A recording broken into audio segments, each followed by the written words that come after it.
Hi, I'm Jack. Welcome to the No Limits Business Lounge. So today we're speaking to Mikey Moon. He used to own a gym, now a personal trainer, and we'll hear about his struggles of being a business owner and how he overcome that. Nice to meet you, Mikey. Nice how to are you meet doing? Yeah, good, mate. Yeah, good. Yeah, well, we met about 5 minutes ago and we've just been having a bit of a chat about things.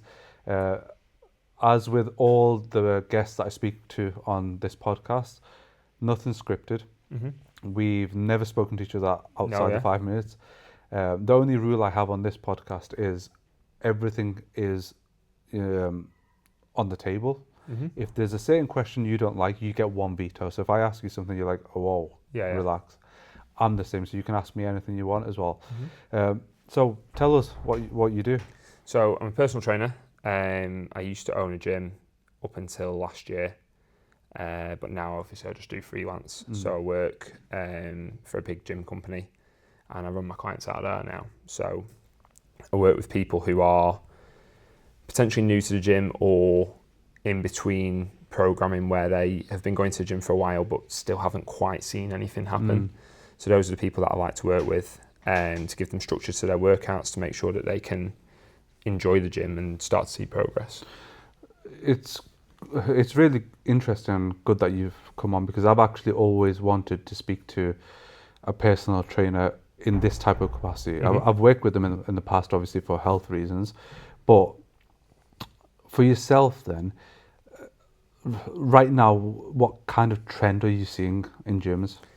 And I'll tell you why I'm asking that, but you tell me what I think probably the biggest problem we face in an industry now is like everybody wants something like tomorrow, and that's probably the hardest thing that we have. So if someone goes to the gym, they join the gym, they go for a week and they've not seen anything happen, then immediately it's just not working. So they stop or they change program or they move to something else. So I think we're living in a world now where like people can't delay any gratification at all. Like they have to see progress immediately, and I think that's probably the biggest issue for us in terms of telling people that health needs to be something that you do for a long time. And if you look at your health, it's for as long as you're alive, so it doesn't end at any point. But people start to see things like they'll train for a holiday, they'll train for a wedding.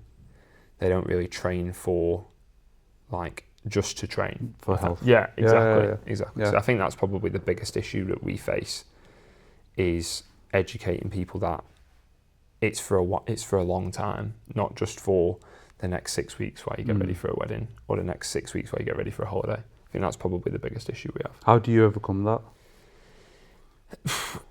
Education, really. But I mean, the first thing you do, you've got to kind of get them in the door and get them to listen. But it's very much like structuring them to teach them that it is for the rest of their life. So looking at certain things like, okay, maybe you didn't lose any weight this week, but what are your energy levels like? Oh, I feel better, I feel sharper at work. Okay, why do you think that is? Because my nutrition's better and because I'm training. Right, okay, so imagine if you could do that forever, or having goals that are maybe a longer period of time. So, right, okay, what does your life look like when you're 45 or 50? What does your life look like when you're 60? Oh, well, do you want to play with your grandkids? Yeah. Do you want to be able to be independent, put your shopping away, pick your shopping bags up? Yeah. Okay. So then they start to look at training in a different way of like, actually, I want to get stronger or I want to get healthier, not necessarily I just want to look better for this moment that I'm going to be there. Yeah. And the reason why I asked that is because it's sort of similar to the reason that you've given. I go to the gym, I'd say fairly regularly, probably 3-4 times a week. And I've been doing that for many years. But the change I've noticed in the past few years is that self-gratification thing that you mentioned. Yeah. I see more and more people going now to please what's outside. Absolutely. Based on looks. Yeah. Rather than what they should be there for. Exactly. So, for example, I go to the gym at around 9 o'clock in the morning. I hate going any other time. The reason why I got 9 is the people that go at that time are of the same mindset. They're not bothered about the rest of the world. You know, you'll have there'll be pensioners, there'll be people that are business owners, but most of the time it's people who are there just like, okay, just here to train. Yeah. Right? Whereas I've been at 4, 5, 6 and flipping hell. Yeah. It's like, I mean, we've got 3 cameras here and a couple of lights. You'll have more than that in the gym now. Yeah. That's the massive trend I'm seeing that is really annoying me. Absolutely, yeah. I think it's one of those though, like, it depends what kind of trap you get caught up in. I think social media has got everybody trapped in a way of thinking things are achievable in a time frame that just not. No. And that could be anywhere, like business, health, aesthetics, anything like that. Like it has people believing that other people's lives are just better. And unfortunately, like I say to people all the time, there will always be someone with bigger arms than you. Yeah. There will always be someone faster than you, stronger than you, fitter than you, and better looking than you. Any time that you go anywhere, there will always be somebody who is better than you. So there's no point competing with everybody else or feeling any sort of social pressure. And that's why it's really important to work with clients and find out what do you want and why do you want that, you know? And it's not enough to, I just want to lose weight and then I'll be happy. Or will you though? Yeah. Would you actually be happy if you lost weight, or would you just be unhappy but a few pounds lighter? You know, because it's a never-ending game. It's something that you can't complete at any point. Yeah, and you know, I can relate to that because I'm happiest or mentally most clear when I've had a good week at the gym. Yeah. Right? But it's nothing to do with losing weight, weirdly. It's, okay, knowing that I've got my structure in place. I go to the gym because it's a force of habit now. If I don't go, my day's just not right. Yeah. But at the same time, I'm happy eating a pizza. Yeah. You know what I mean? Definitely. Like, it doesn't mean... When I see a lot of people, you know, like you said, they've got a wedding coming up in 6 weeks or a holiday, they'll literally won't eat a thing. Yeah. Which is fine as well. I think, like, there are obviously certain aspects where you need to go, oh, okay, I've got something coming up that I'd like to look decent for, so I'm going to do this for a little bit. And that's perfectly fine if you're already going to the gym anyway. So, like, if you're going to the gym religiously 3 to 4 times a week, and then something pops up, like you've got an event to go to or a ball or something like that, and you think, yeah, do you know what, it's 8 weeks away, I'm going to do a little tune up, I'll watch what I eat a little bit more, maybe cut the pizza and the alcohol out for a little bit, that's fine. It's when people go in and they go, right, well, I've got 8 weeks and I've not done anything for a while, and as a personal trainer you go, okay, well, what do you want me to do in those 8 weeks? Like, really? You know, like, the amount of clients in the past that have come up to me and gone, I've got a holiday coming up, I need to lose some weight. And I'm like, when is it? Like 3 weeks away. And I'm like, well, where have you been for the last year? You know, because I personally think that if you create something that you don't need to break from, like a lifestyle that keeps you in shape, keeps you consistent, then a little tune up every now and then is absolutely fine. If you've got something, and it's going to take less time if you're already in that habit. Yeah. I feel like I'm going to ask a bunch of questions that bother me more than anything. Yeah, no, that's fine. Because I'm always intrigued to hear other people's thoughts. So another thing that I've noticed at the gym, I don't know how you feel about it. I'm very opinionated. I don't know about your gym, but certainly in my gym, I see more and more kids at the gym. When I say kids, some of them are like 10, 11, 12, 30, like, you know, after school finishes. What's your opinion on that? I think it can only be a good thing if it's structured properly. So what do you mean? So I think, like, obviously the way the world is now, and I've noticed it for a while having owned the gym, we used to let under 16s come in our gym. And I've noticed that it is more popular. And so back when I was a kid, you think like, well, it was football, going out. If someone said to me at 13, do you want to go to the gym? I don't think we'd have been welcome there anyway, you know.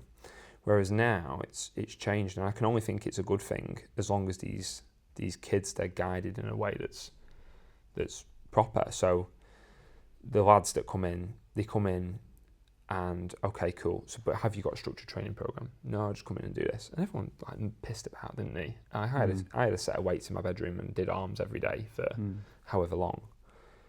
But it's allowing these kids to be still kids at the same time and not having them grow up with that social media pressure already at that age of I have to look a certain way, and it's educating them into.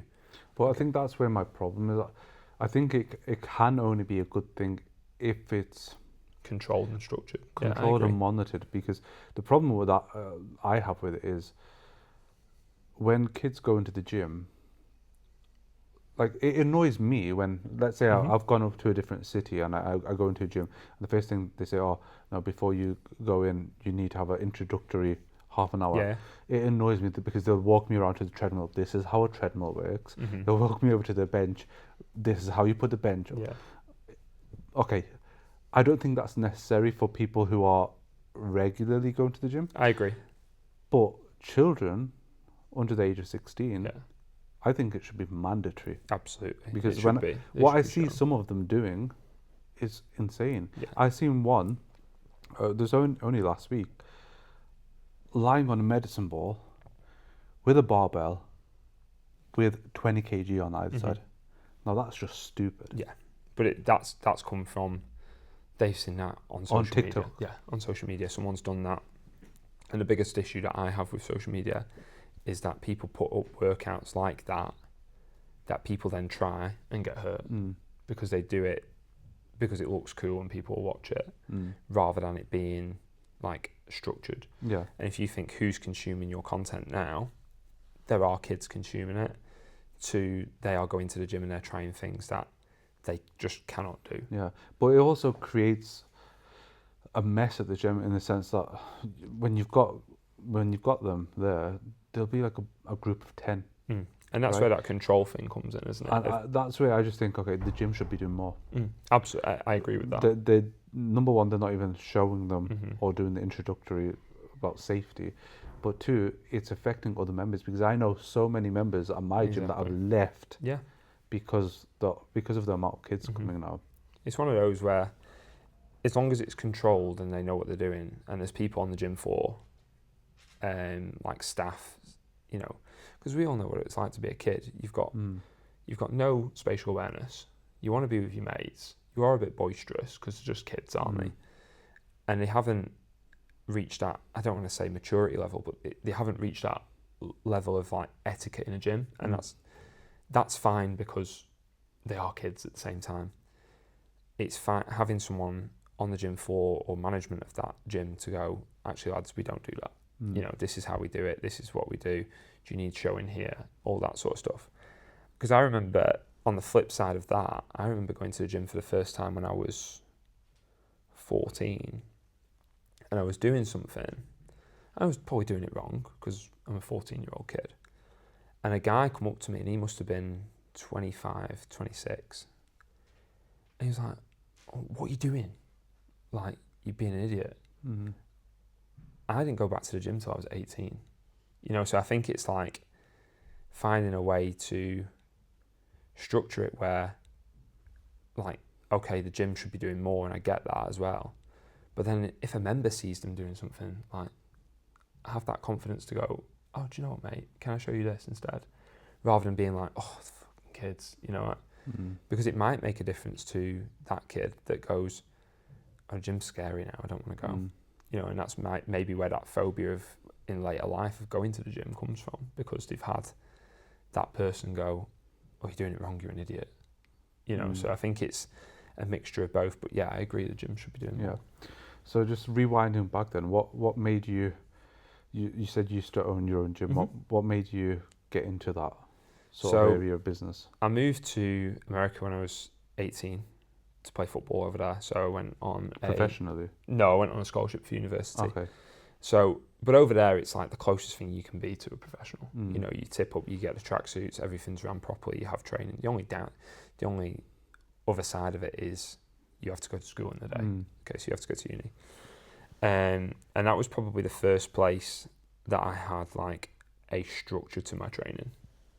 Like we would turn up, and in America, like strength and conditioning is huge. Every high school has a gym. They have weightlifting classes where we have like PE lessons. A dance studio. Yeah, you have PE lessons, which is basically like, right lads, here's a football, organise yourselves and see you in a bit. Over there they have structured weight training, full-on programs, everything where they go in the gym and they do weights. So these kids in America, they've been training since they were 12 properly, so they're beasts. So the first time I got sort of introduced to structured training was over there, and I loved it. Fell in love with training, seeing some really good results, not only in my football but in my physique as well. And it was like the last year of like university where I kind of realised, right, okay, I'm not going to go pro, I'm not going to play football. Well, what am I going to do? And working in a gym was like, oh, that'd be amazing. Like, even if I could just do it for a little bit. And I'm obviously really lucky that I've managed to make a 10-year career out of it, nearly 11 years.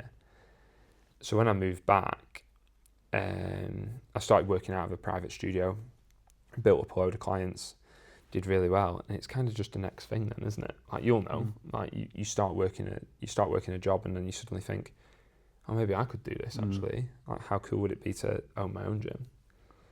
And then it just went from there. So I opened it in 2017, so I was 25. Where was that? In Bolton, they filed. Okay. So just outside Blackpool. Okay, so you started your own gym. Mm-hmm. What next? What happened next? So I started my own gym with 3 other people. So there was me and 2 other personal trainers, and we had an investor as well. We opened the gym, and it went really, really well. For the first couple of years, it absolutely flew. We were brand new. It was ran by young lads, so it was set up right. It was active. The atmosphere was amazing. And then just like I think every single gym in the country got absolutely levered when we had to close. You know, so because of COVID. Yeah, so you have to close, and then people start working out at home. People realise, oh, maybe I'll go and try this gym. You know, JD opened down the street from us, both sides. So there's 2 JDs, and we're right in the middle. Can't compete on price with them because they're backed by a massive company. I mean, obviously I work for them now, but like can't compete with them because they're backed by a massive company. It's just hard work, really, really hard. So the gym flew. It was amazing. And do you know what it is? Like, you get that feeling of people come up to you and they're like, oh, this gym's so good. Like, it's really good for my mental health. You change people's lives by owning a gym, but it is hard work. What's hard? Like, what specific things? So it's the opening times for starters. I mean, 5:30 till 10 we were open. That's hard in itself. You know, you got to be there. Even when you leave, like, I didn't used to put my phone down till I knew the gym was closed. Okay, gym's closed. That's it. Like, fires have been put out for today. I'm going at 5:30 tomorrow and figure it out tomorrow. The equipment, obviously, it's a big job. I think people look at gyms and go, "Oh, that's such a cool business to be in." I don't make a lot of money. You know, once you've paid out your equipment lease, your rent on your building, your business rates, your staff, you know, your instructors, fixed the machine that somebody broke, you know, replaced a kettlebell that's been dropped outside, sandbags broken. You're a bit like, you look at the end of the month and you're like, wow, I could stack shelves at Tesco for that. You know, and then that's the hardest thing. I've always actually thought about that, even at my gym and other gyms. If you've got a member that's paying 20, 30 quid a month, right, and that gym has 100 members, well, it's only 2,000 or 3,000 a month, right? Yeah, you got to put the lights on. So let's just say my gym, which is around the corner, they might have 300 members, maybe. I don't know how many they'll have. That's about £9,000 a month, £10,000 a month, and they've got all the staff, they've got the bills. So I've always thought that whenever I look at a gym, I think financially, how can it work? It depends, and I think if I was going to do it again, I would have a different business model probably, where it's probably a little bit higher price bracket and not as... But then wouldn't people say, well, this I could pay 20 quid here, why would I pay 40 quid there? This is the problem, and this is what you do as a gym owner. It's like you have a price bracket which in your head is competitive with the majority. I'm not talking about like the gym group that can charge like 12 quid a head. Like, you have to be competitive for your market. But then you have to uphold that experience for them as well. So, okay, it's X amount. We used to charge 35. I think our highest rate was 39. Okay, but now I have to create an experience that's worth 39 because JD's 25. You know, so for the average gym goer that isn't that bothered about community or anything like that, they'll go to JD. It's bigger, there's more kit, gets fixed faster. You know, even when it's busy, it doesn't feel busy. And like you said, it's now £10 cheaper, so I'm going to go there. And that's probably the hardest thing, is like creating an environment that people don't want to leave and they feel welcome at. And I think we did that really, really well in creating something that people wanted to be a part of. So when we released clothing, people would buy it. We released supplements, people would stop using bigger supplement companies and use ours, even though it was a little bit expensive, because we created... So you're always adding benefit as much as you can. You're trying to, yeah, you're trying to. And the thing is, like, you have a core, like any gym, that will just stay at that gym no matter what. And I'm sure you've got it at your gym, where you know that those members every month, they're involved in everything, they sit and they chat to all the staff, it's great. And they're never a problem. You know that they're not going anywhere. It's the rest of them, and I say rest of them like thinking, but they're not bothered. And that's perfectly fine too. They go in the gym, they use the kit, they leave. Cool. That's everyone's prerogative and that's fine. They're the hardest ones because they're the ones that you compete with other gyms for, because they're not particularly bothered about the community aspect of that gym. You know, we used to have a thing at our gym where we knew everybody's name, or at least tried, you know, but even then, you're still competing on price and location. Yeah.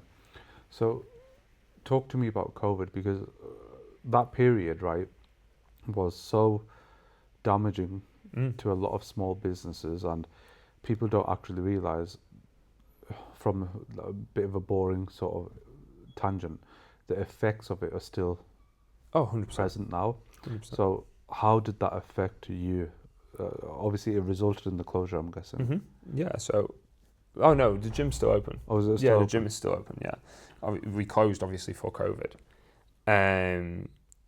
But obviously, it was one of those things. So I went to Italy probably just before COVID had started.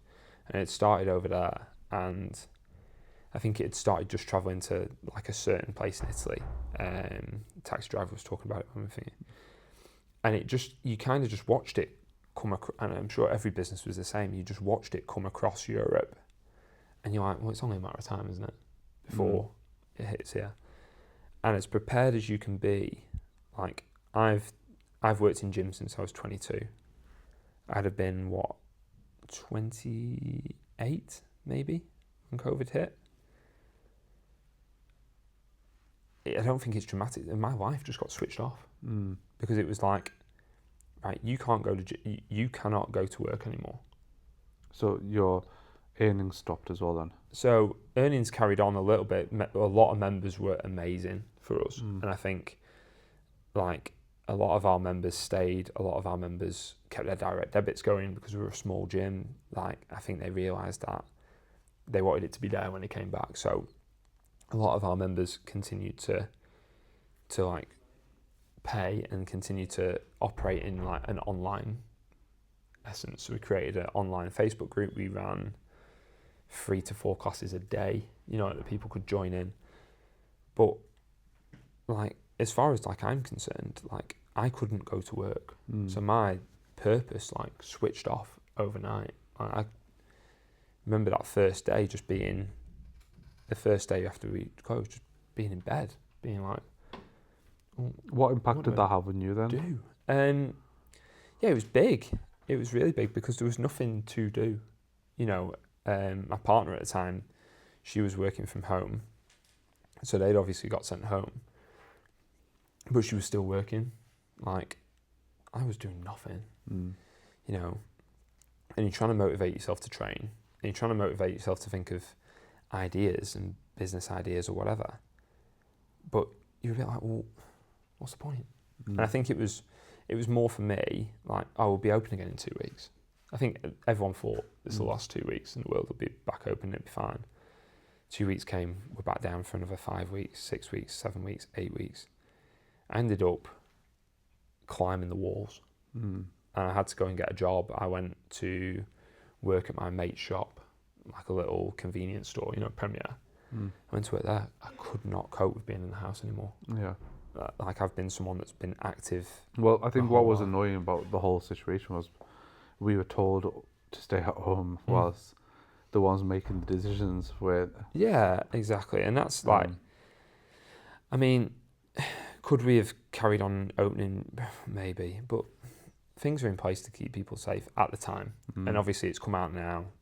Whatever's come out has come out. And whether you agree with it or not, whatever. Like, at the time, though, that was it. And they were the black and white kind of rules, greyish, but like, that was it. So for us it was like, well, how do we now operate? Like, what do we do? And then obviously my partner was we were expecting a baby as well, and it's like, well, what am I going to do? That's a lot to sort of handle. Yeah, it was a lot to take on board, but it worked and we were all right, but it was hard at the time, definitely. So what made you leave the gym? Because I know now you're at JD, Yeah. aren't you? Yeah. So obviously when we had the gym, it was doing really well, but I was never home. I was never present when I was home. And I wasn't a very good dad, you know, and all I've ever wanted to be is a dad. Genuinely, I could not care what I did for a job. I remember my dad when I was younger, and he was like my hero. And I never spent any time with him.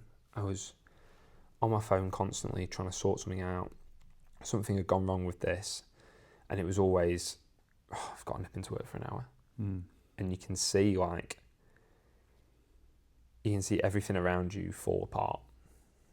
And me and my partner, we broke up, we separated, and I had to be there with him. You know, I have him 50% of the time, and now me and my ex-partner, we have a fantastic relationship, like co-parenting relationship. It's brilliant. But I needed to step away from the amount of pressure that I had. If you carried on in your business, do you think that good relationship that you have with your ex now? I think it still would have been fine. I don't think I would be here because the amount of pressure that... What do you mean by that? Like, it was towards the end of owning that gym, the pressure, trying to be at home all the time, everything like that, like, it piles up. It piles up to the point where, like, if you don't change something is going to go, it's bad, you know. So for me it was like, well, what is the lesser of two evils? And we spoke off camera about that before. Like, at what stage do you just go, oh, fuck this, I'll try something else, and if it doesn't work, then, you know, it can't be. I don't think people realise how... We're not talking about multi-million-pound businesses, right? But the pressure of being a business owner, in whichever sort of industry you're in, it's not easy. No, it's not. And all, I think it's labelled with own your own business, work for yourself, you'll have so much freedom. And I was anyway, trapped by my own business. You know, to the point where I was like, this is not worth it. You know, I'm supposed to have Carter on a Sunday. Right, okay, but I've got to go to work for 5 hours. You know, he's crying at home, like, why do you have to go to work, Daddy? And I'm like, well, why do I? You know, and now obviously since making the move, and I work by myself, I work for myself now. I work solely for myself. Like there are no opening times, there are no nothing. So how do you feel that is in comparison? Free. So you I mentally you feel a lot better. Free. Yeah, I feel like I can think properly. I'm at home. I dropped him off this morning. I'll pick him up after. I can design my calendar around the things that are most important to me, and it's not being dictated to me by myself. And I will hold my hands up. Like when you dictate yourself when you own your own business. So whatever pressure I felt is because I was taking it and I was making my life like that, and that's fine. Now I'm just so much happier, so much clearer. I can think better, and suddenly you find that opportunities start coming because you're in a better mental state to see them. To oh, okay, try that. There was times where when I had the gym, I would go home at 8:30, 9 o'clock. I would go to bed because I wanted that day to just be done. I'll wake up tomorrow and deal with it again tomorrow. And you'd go to work, go home, go to sleep. And it's just a cycle, and that lasted for months. Well, that's where it comes to time, and I always think this, what are you living for? Do you know? Yeah. And I think that's one of the biggest issues in this country when people are working. If you end up working in a way that you wake up, you go to work, you go home, you go to sleep, and it's a constant cycle. Yeah. That to me is just not right. It's not right. Life, is it? No. And I mean, I see a lot of, let's take for example, school teachers or nurses, right? I just don't understand how they can do it. Yeah. Because they are working the entire day. Some of them will be parents. They'll go home, they'll have to sort their own children out, go to sleep, and it's wake up and do it again. Yeah. Wake up and do it again. Exactly. And I think that's where, like, you know, I look at Carter's teachers now at school, and I think you've got this class full of people, full of kids. Go home to your own kids afterwards, and you've got to kind of stand outside your door and breathe for a minute and then go in. And it was the same when I had the gym. You stand outside the gym and you sit in your car and you think, right, whatever's happened at home, whatever's happening at the moment, all this pressure, as soon as I walk in this gym, my staff can't see that. The members cannot see that. And my son absolutely cannot see it. So you have to take this deep breath and put yourself in a zone to go and get through this bit. So how do you get through it? Through that bit, it's just... Because I've got my own techniques. As business owners, we all go through something like that.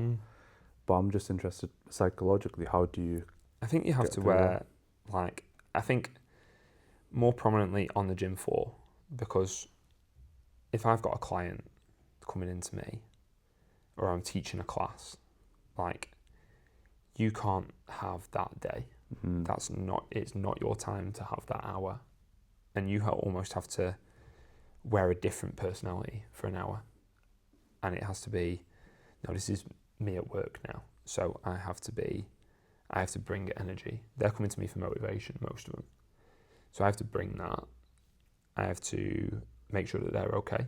They might be having issues outside of the gym that they're dealing with. So for an hour, you have to be that person. And it's hard. It's really hard sometimes to get yourself into that zone. But that is your job. Yeah. So yesterday I had a bit of a situation where I had a meeting in Birmingham. I got back around 2 o'clock. I had to deal with a few things, putting fires out, etc. But then I had 5 emails. I read them and I thought, oh, come on. Do you know, it's one of those where, I have to deal with this, right? Yeah. There's 5 emails.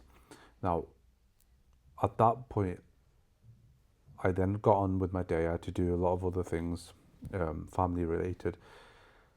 And it got to about 7 o'clock. And I thought to myself, this is the only time I've got now to deal with those 5 emails, 5 clients.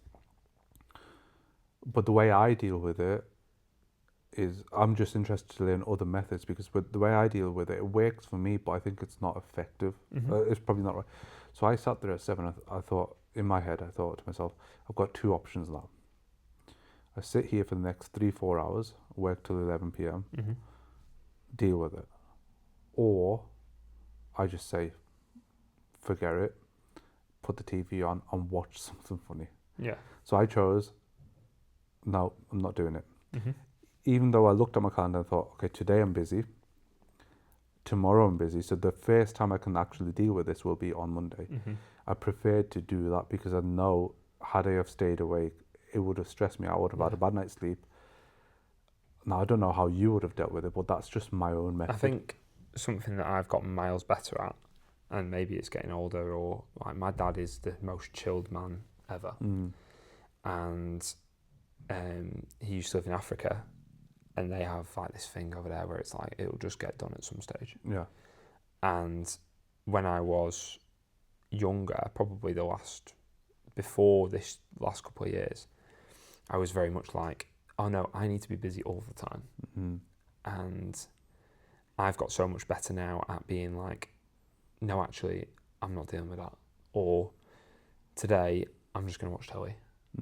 And I think like, I don't think that's talked about enough, that people don't sit still enough. I think a lot of it is like, oh no, to be successful, you have to be working all the time. And a lot of people could do with just sitting down and being quiet for a little bit. And so I don't think that's... Well, I think you're right. That comes with age, though. Yeah, and I think it's making that choice, isn't it? Like you said, you had a choice. You chose to do that. So then that's like, oh, okay. And then you kind of just got to accept that choice. It will get dealt with when it gets dealt with. And obviously, as long as it's not pressing, I think something like my job, for example, what I've got much better at is like client messages. So similar to you, like my clients will message me. And I always think now, like, if I don't get back to them today or this next hour, the worst thing that can possibly happen is that they buy the wrong thing from the supermarket. Right, not a massive issue. They miss a session, not a problem. They don't do an exercise they're not sure on, again, not a problem. And nobody's in danger at any point. And that's, for me, been so clearing for me to be like, it can get responded to in a bit. Like, I'm building a tower out of Lego at the moment. Like, that's not important, you know. And I'm lucky now that, like, my clients know about Carter. They know my relationship with him. So if I message them and say, I'm really sorry, I was at Carter's rugby, they're like, oh, cool, how did he get on? And I found, like you'll find on Monday when you send those emails back, people are so much more acceptant of, oh, I'm really sorry, I was busy, or I was doing something else. I'm just getting back to you now. And for me, it's been like this point where I am perfectly okay with working loads, no problem at all. So when I go to work, I'm at work, I fly through all my jobs, But I'm perfectly okay with the fact that I actually don't have the headspace for that now. And I cannot put that in there because there's no room. I'm just going to chill for a bit and I'll deal with it in a bit. And I think that's perfectly fine too. So I think it's getting that balance of knowing yourself, I think, to know, no, I'm overwhelmed now. I can't do any more. Whereas previously, when you're younger, you cram it in, you think, I'll just take it on anyway. Now it's like, I actually can't deal with that at the moment, so I'm just not going to. So I think that's... So in terms of being a personal trainer then, what does it take to be a personal trainer? I think this is a really hard question because I know a few people that don't even have qualifications in the personal trainers, and they're good ones, no problems. But I know some people that have qualifications that are not so good. Yeah. So what does it take? This is the hardest thing because realistically, you can become a personal trainer within 12 weeks. And a lot of companies sell that as a selling point. And mostly that is a marketing tool of, you can become a personal trainer in 12 contact sessions. There's a lot of coursework that goes into that, and it takes people maybe about 6 months usually to become a PT. The problem is that people become personal trainers and they stop learning, they stop taking on advice, they stop like fixing problems, finding solutions, all that sort of stuff. Fitness is a ever evolving industry. There's a couple of years ago, everyone wanted to do bodybuilding. Now everyone wants to run. Everyone wants to do high rocks, hybrid athlete, all that sort of stuff. It's ever evolving, and if you don't adapt with that, then you can struggle. A lot that happens is I don't think the industry is monitored very well. In terms of, I don't believe there are. I think there are some fantastic coaches that don't get as much recognition as they should do, because social media and personal branding sells more, and that's absolutely fine. There was I was listening to a podcast with Ross Edgley not long ago, and he was talking about a boxer, or two boxers, and one of them was like, "Oh, he's a really good fighter, but he needs a new PR team, and he'll get all these big fights." You know, and I think that's very much. I think that's quite similar in the fitness industry. Is like, you can sell a program easily if you've got loads of followers, and it doesn't even need to be a great program. No. I think a lot of personal trainers now try to find the next best thing to do, or the next wave to ride almost, without just find out who you are, find out what you like to do, and find the people that you like to help, and just help them, you know. And it doesn't need to be any more complicated than that. Find your structure, do the training that you're good at, and you'll do well. The problem comes back to that delayed gratification thing. Is a lot of personal trainers, they don't want to spend a year or two doing hours on the gym floor, getting to know people, training with people, working with loads of different clients. They see a lot of personal trainers now that are making 7, 8, 10, 15,000 a month, and think, well, I can just do that. And they go into the industry with complete blindness of what the industry is. And I think a lot of the industry now has got away from what we're actually there for, which is to help people. Yeah, the PR thing it's so true, because I've seen it myself. And it's important. Like, I don't want to say that personal brand isn't important. Yeah. But you have to be good at your job first. You know, so if you're getting loads of people to come into your program and it's rubbish, you're not helping anyone. Yeah. I mean, without naming names, there was someone at JD in Preston who's got an unbelievable PR. You probably know that person. But I just didn't like the way they operate, because it's all PR related. Yeah.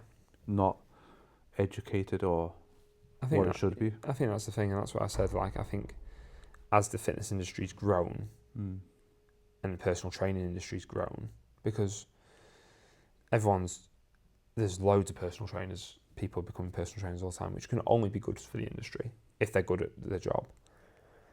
It's become less about helping people and more about social media. More about social media and making money. Yeah. So I'm not fussed if you're not following my program. You've paid me £100. That's fine. You know, you've paid me X amount. No problem. Whereas a good coach will be like, right, what are we doing? Like, how do you do this? You know, and I think we're getting further and further away from that, and I think that's disappointing.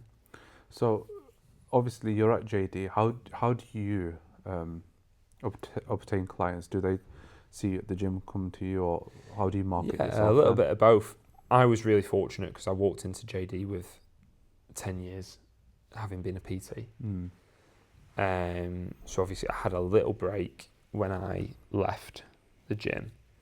I had maybe a 6-month break where I did a little bit of online, but I didn't actually work face to face with anybody. And then I moved to JD in January. So a lot of it was people that were already there, that had left my gym, maybe worked with me in the past, that I did all right with, you know, that came back. People seeing you on the gym floor. And I think, like, one of the things that new personal trainers miss especially is, like, building a connection on the gym floor. That it doesn't have to be, you don't have to sell something to somebody immediately to build a connection. You can just say hi. And then, you know, if we get a new PT at JD now, that's usually what I say to them. I was like, you know, go around and just say hi to people. And it doesn't need to be like, hi, I'm a personal trainer. Like, would you like a free session? It just, hi mate, you all right? Yeah, well, I agree with you there, because I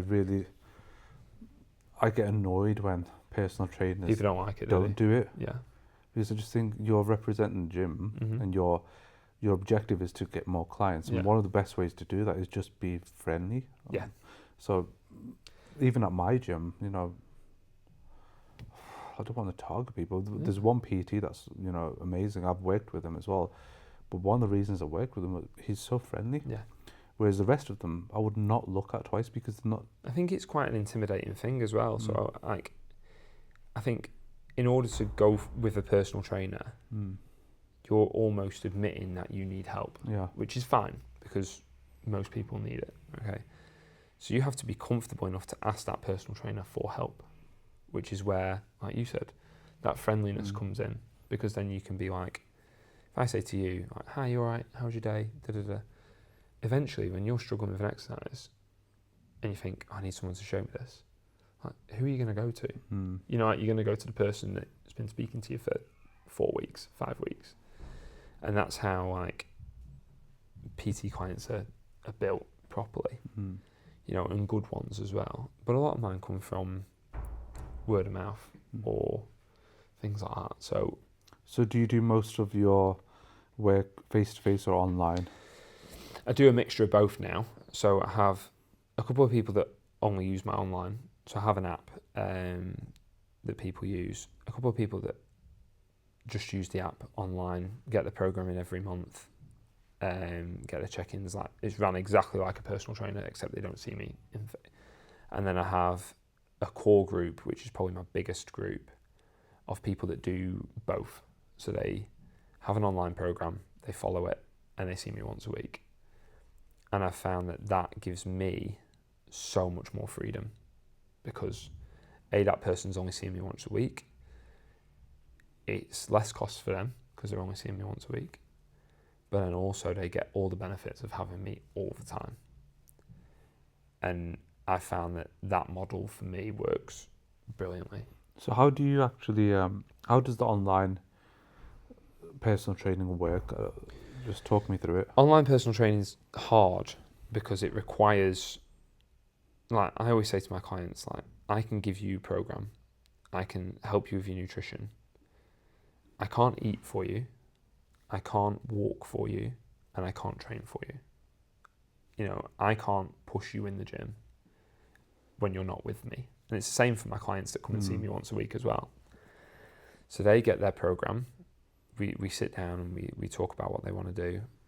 They get their program and they follow their program. And I check in with them most days. So when they complete a workout, it comes through to me as a notification. Joe Public's completed their workout. I message them, how was it? You know, or I can look back through the weights that they've used and I'm like, oh, come on, mate, you've been using the same weight for 4 months now. Are we gonna? So it requires a degree of trust and accountability for themselves. On both parts, I think they have to trust me to be there and be able to help them. And I have to trust them that they're going to do the work. And they have to trust themselves as well. That's why the 1 a week thing kind of works really well, because they come and see me once a week and I can say, you've not been that active for a week, like, where you been? You know, whereas a message is quite easy to ignore. An appointment, it's like, is there anything you need to work through? Or even just by telling by their body language if something's off, you can always tell. Yeah. So do you have like a type or a niche of clients? So do you focus on age group or gender, or is it just anyone? Not particularly. So I think we were actually having this conversation at the gym the other day.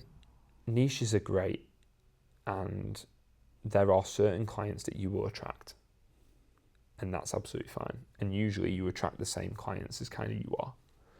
So I'm quite laid back as a coach. If somebody messes up, I want to know why. I don't want to say to them, like, what do you mean you've eaten that? Are you joking? I want to be like, oh, okay, what caused you to eat that? Well, I was traveling home from Birmingham. My train got delayed, so I just grabbed whatever was closest. Okay, perfect. So next time, let's do this and this. So but I think when people are starting out, they get so focused on a niche, and you can see it on their Instagram bios. I help men who are 23 to 27. You see it all the time. And busy workers to do this, and it's like, oh, that's fine, but like, how many of those are there really? Like, I help female dog walkers between the ages of 30 and 40 lose weight. I'm like, okay, so if a dog walker doesn't come, if it's someone who's not a dog walker comes to you, do you not take them? Like, I think niches are great, but I think you kind of just fall into yours. And I think I've fallen into mine where it's... What is yours? What would you say it is? I would say that mine are people that have maybe been going to the gym for a while and just not seeing any results, because they go in, they wing their workouts. They don't really have a set structure in place, that they go in and they don't really know what they're doing, or they don't know what they're doing for that day. Their movement patterns are probably pretty good, so they've been going to the gym for a little bit. They just need a little bit of a direction. Guidance. Yeah, and that's kind of like where I want to work with, and who I feel most comfortable working with. So what would you say are the biggest challenges you think your industry faces moving forward for personal trainers? I think there's a lot of things that are quite controversial. I think GLP-1s and jabs and things like that can be... I don't think people are educated enough on those. I don't actually think personal trainers are educated enough on those either, in the fact that they are here to stay. And what do you think of them? I think they are fine for people who actually need them. I think if they are prescribed by your doctor, then that's fine. I think a lot of people take them who don't need to take them, and don't take them under the right guidance. And I think that is where the biggest issues come. But like I said, they're here to stay. So the more people that develop an understanding of them, even personal trainers, it'd be really easy for me. I've been a personal trainer for 10, 11 years. It'd be really easy for me to get on my experience high horse and be like, no, having nothing to do with it. Okay, but they're here and people are taking them. So how do you then educate those people to say, well, yes, okay, you're going to lose a lot of weight really quickly. That's why you need to prioritize your protein and your strength training, because you're going to lose muscle mass, you're going to end up sarcopenic. Like, you will have to do certain things. Absolutely fine if you take that completely out of my control. Same as someone taking steroids, completely out of my control. Can I choose to work with them or not? Yeah, but most of the time, those GLP-1s, those jabs, they're going to be here for ever. And the good thing is they're only going to get better. Advancements in medical technology, everything like that, they are going to get better. I think the biggest problem for personal trainers is their unwillingness to adapt to certain things. Like you see now, people want to do stuff online. Okay? So as a personal trainer, it is now your job to find a way to do a hybrid model or an online model, because people want that. Not everyone wants to come and see me. People like to work out on their own time schedule. If I see you at 7 p.m. every Tuesday, that works for you for a little bit. It's not going to work for you forever. Yeah.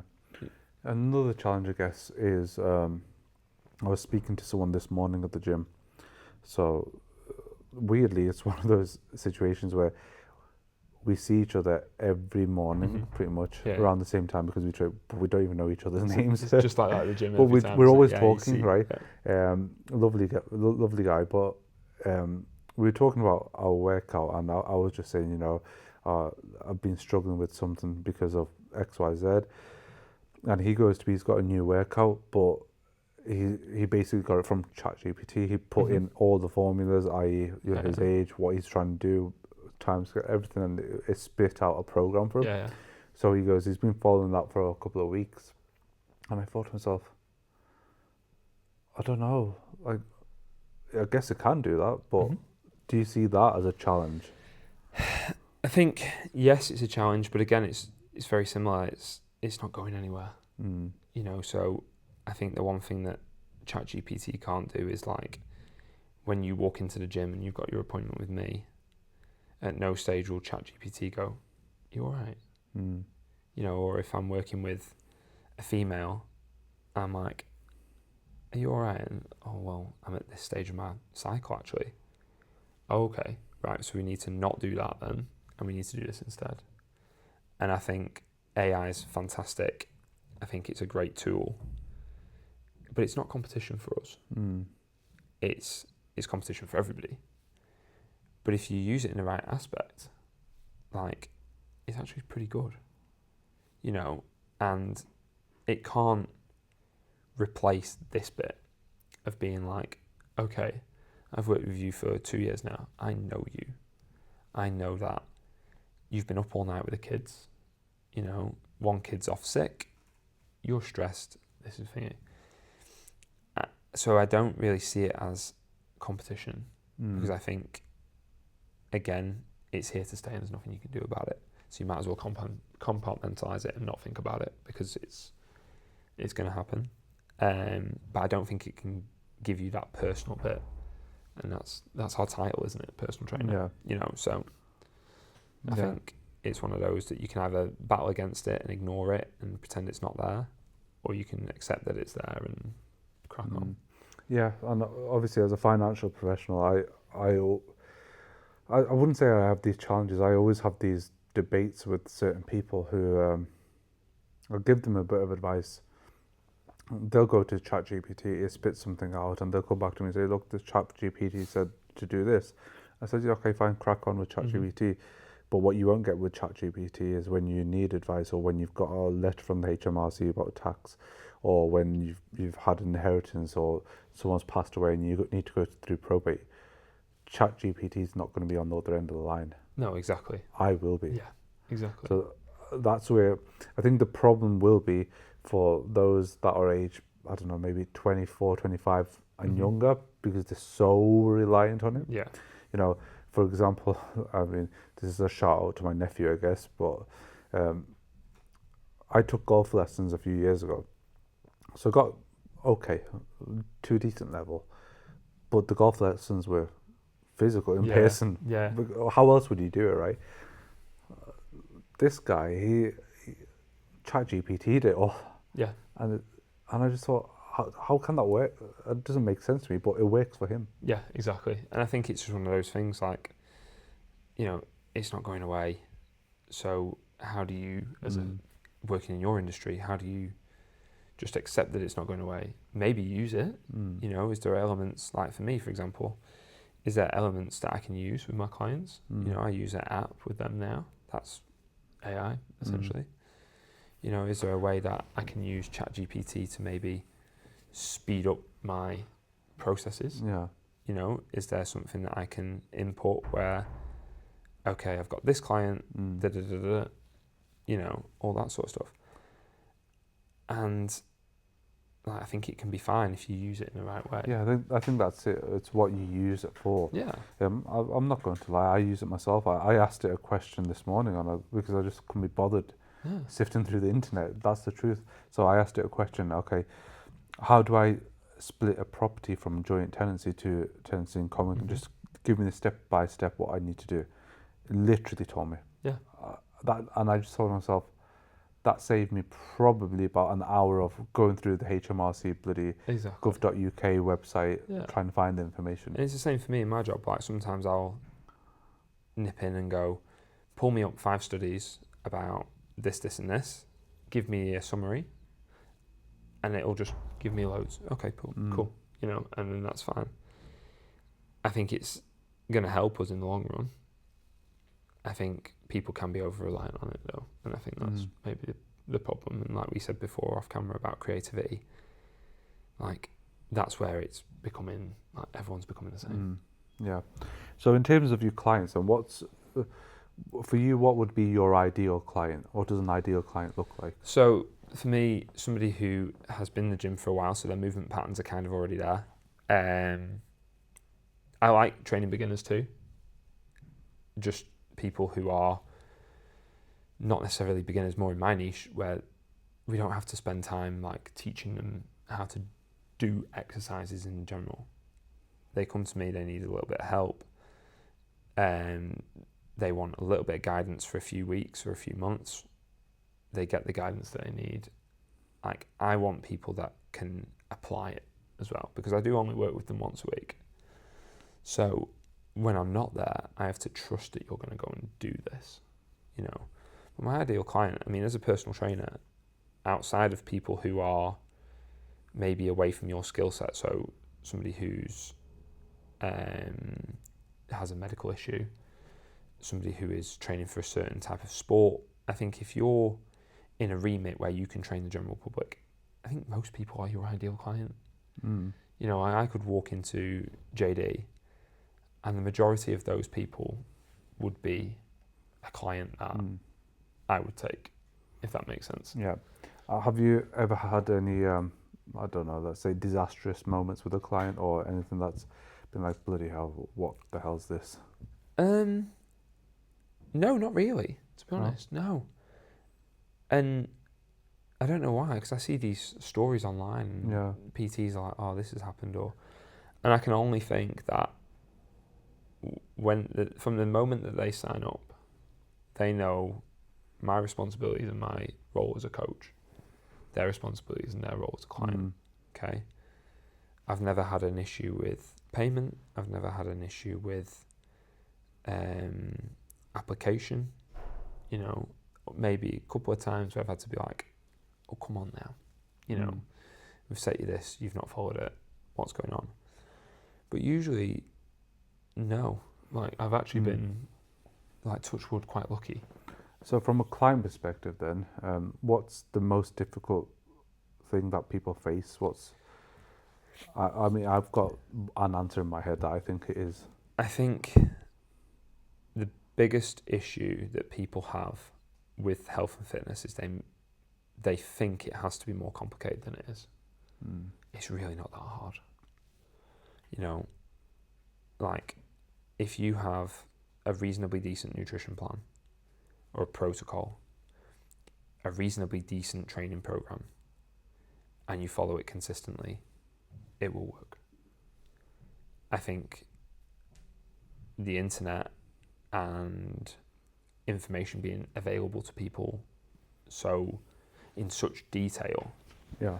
Like, how many times have you done it? You scroll through Instagram and you've had advice from one reel, scrolled down, it's different advice. Well, yeah, I mean, I'll give you an example actually, because the main one that I really like watching his videos, but it contradicts everything that the NHS say as guidance. Is, I don't know, Eddie Abu? Oh yeah. Right? I love him, right? Yeah. I just find him so funny, but I just think, well, is he right? Is the NHS right? You know, this guy's having 12 eggs a day or whatever with the yolk, whereas the NHS guidance is not to have more than 2 a week because of the cholesterol issue. I think there's a lot of things are cyclical, aren't they? Like, years ago, everything had to be low fat, then it had to be low sugar, then it's got to be low processed, all this sort of stuff. I think if you can make it as simple as possible, eat foods that predominantly are single ingredient, you know, so chicken breast, protein, carbohydrates, all that sort of stuff that are single ingredients, and you can do it consistently for a long period of time, there's no reason why you can't have a chocolate bar here, or you can't have a bowl of cereal there, or whatever. I think what Eddie Abu's done is he has very extremist views on nutrition, which is fine, they're his views, no problem. What type of views? Like, you know, don't eat cereal. You know, you see all these videos of him in supermarkets, this is shit for you, like, all that sort of stuff, right? And that's fine, but there's nothing wrong with that either. Like, I'm a personal trainer, but I like a double cheeseburger from McDonald's, okay? It's probably my favourite food. It's crap, you know? It's not great for me, there's no nutritional value to it. but I like them. So I refuse to take them out. I think what people do is they get confused by information overload because 10 people are telling them 10 different things, that they lose sight of actually how, I don't want to say easy it is to be in shape. It is literally, if you can go to the gym 3 to 4 times a week, if you can do cardio once or twice, like a walk with a dog or whatever, if you can base your food the majority of the time around single ingredient foods cooked from scratch. Well, we were talking off air, like, you know, pretty good. The cooking aspect of it, people are now just lazy. There's so much availability of meal preps and etc. that they don't cook anymore. So why do you think there's such a big issue then with obesity in this country, child obesity? Because obviously we're saying it's so simple. So why is it such a big issue? Why the need for weight loss jabs and all that? I think that everyone's obsessing over now. I think that convenience plays a huge factor in things. I think that, again, people kid themselves that it's going to be harder than it is. I also think that a lot of obesity comes from something called the ostrich effect, where they see how far they've got to go and just don't bother doing anything about it. Just bury their head, leave it be. I think a lot of childhood obesity is it's a hard subject for me, that, because I've got a little boy. I think it's generational. I think everything is usually. Like lack of movement, etc. Like because habits, I know when I was younger, every day after school I'd be outside. Yeah, I'd be outside playing football. Yeah, exactly. On the road. Exactly. Kids aren't really allowed to play out anymore, are they? Which I find that's. I understand why, but it's just mad to think how it's a full circle, right? Yeah, I do. I think we've got a big problem with obesity because I don't think enough is done in terms of education. I think creating habits that are bad, exercise and health and fitness. I mean, if you just look at the amount of kids nowadays that don't move, they're not playing football on the streets, but also the one thing I hate more than anything is every time I go past them, they've got a fizzy drink in their hand.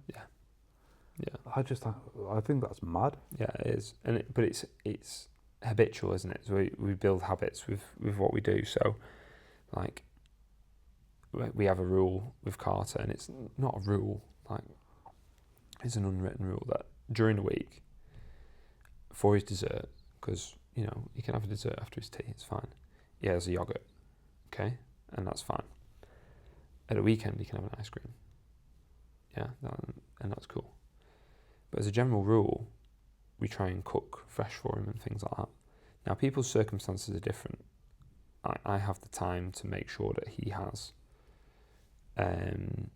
nutritious food. I also have the finances to make sure that he eats well.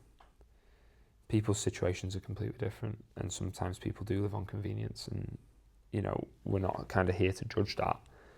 But I do think, like, more of an effort needs to be made in schools, but not with the kids, because I don't think there's any point talking to the kids about it, because they don't cook their own food, they don't prepare it. I think more needs to be done with adults to find ways of potentially stretching things to go further. Well, I mean, finances will play a big part, because if you go into a supermarket and you see the cost of organic food, or, you know, whether it's broccoli or vegetables, whereas you just walk down the next aisle and you see the cost of, you know, noodles or noodles. Pizza Yeah, exactly. Like, for example, you can get big noodles from, big pizza from Aldi for what, £1, £2, whereas an organic vegetable will cost you double that. And I think it's almost like that thing of, like, oh, well, healthy eating needs to be expensive. The cost per meal, it doesn't, though. Because if you think, if I buy a kilo of chicken, and okay, fair enough, I can't afford the organic fruit and veg, I can get the frozen stuff. That's fine. You know, canned vegetables are perfectly fine. Yeah. You know. Well, I'll tell you a little story. Last week I was in Costco, right? I was walking through, and there was a 6-pack of avocados which I got. Now that 6-pack of avocados was £8.50. Mm-hmm. Then there was a tray of chocolate croissants. Yeah. 24 of them, Mm-hmm. £3. Yeah. And I thought, how can that be right? Yeah. How It's can just, that be right? unfortunately, that's just like Yeah. cost per process, isn't it? Yeah. So, you know, the avocados take time, they take everything. Croissants made in a factory, dead cheap, all good. Mm. And, you know, I don't think enough is being done choice-wise to, like, help people navigate that bit of, okay, that's expensive, and I get it, but if you make 3-4 meals out of that, then it's not expensive, is it? You know, it's the same price, it's just upfront. Yeah. So for yourself then, what's next? Are you happy as you are, or? Yeah, very. I'm doing well personal training wise.